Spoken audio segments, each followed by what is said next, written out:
بسم اللہ الرحمن الرحیم۔ اللہ کے نام سے شروع جو بڑا مہربان نہایت رحم فرمانے والا ہے۔ اے لوگو، اپنے رب کی عبادت کرو جس نے تمہیں پیدا فرمایا اور ان لوگوں کو بھی جو تم سے پہلے تھے تاکہ تم عذاب سے بچ سکو، جس نے تمہارے لیے زمین کو فرش اور آسمان کو چھت بنایا اور آسمان سے پانی نازل فرمایا، پھر اس پانی کے ذریعے تمہارے کھانے کے لیے کچھ پھل نکالے، تو کسی کو اللہ کے مد مقابل نہ ٹھہراؤ جبکہ تم یہ بات جانتے ہو۔ اور اگر تم شک میں ہو اس کلام کی سچائی کے بارے میں جو ہم نے اپنے خاص بندے پر نازل کیا ہے، تو اس طرح کی ایک اور صورت لے آؤ اور اللہ کے سوا اپنے مددگاروں کو بھی بلا لو اگر تم سچے ہو۔ پھر اگر تم ایسا نہ کر سکو اور ہرگز نہ کر سکو گے تو ڈرو اس آگ سے جس کا ایندھن آدمی اور پتھر ہیں، جو کافروں کے لیے تیار کی گئی ہے۔ اور ان لوگوں کو خوشخبری دیجیے جو ایمان لائے اور نیک اعمال کیے،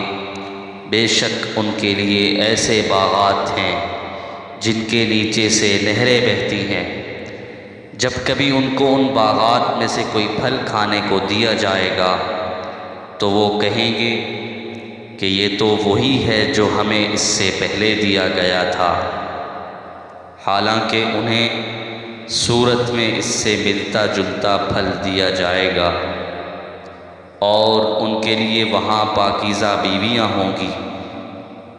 اور وہ ان باغات میں ہمیشہ رہیں گے۔ بے شک اللہ اس بات سے جھجک محسوس نہیں فرماتا کہ مچھر یا اس سے بڑھ کر کسی حقیر شے کی مثال بیان فرمائے۔ لہٰذا جو لوگ ایمان لائے تو وہ جانتے ہیں کہ یہ مثال ان کے رب کی طرف سے حق ہے،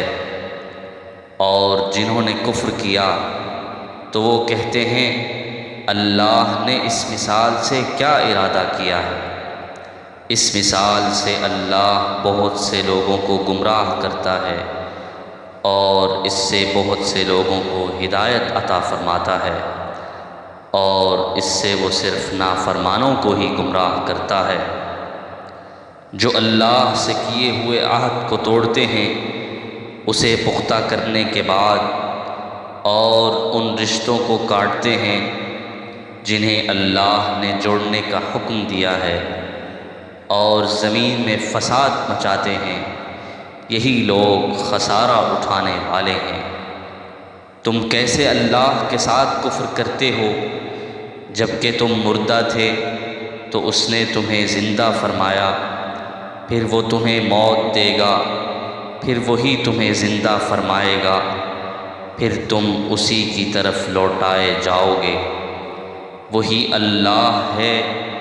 جس نے تمہارے لیے پیدا فرمایا وہ سب کچھ جو زمین میں ہے، پھر وہ آسمان کی طرف متوجہ ہوا تو ان کو ٹھیک 7 آسمان بنا دیا، اور وہ ہر شے کا خوب جاننے والا ہے۔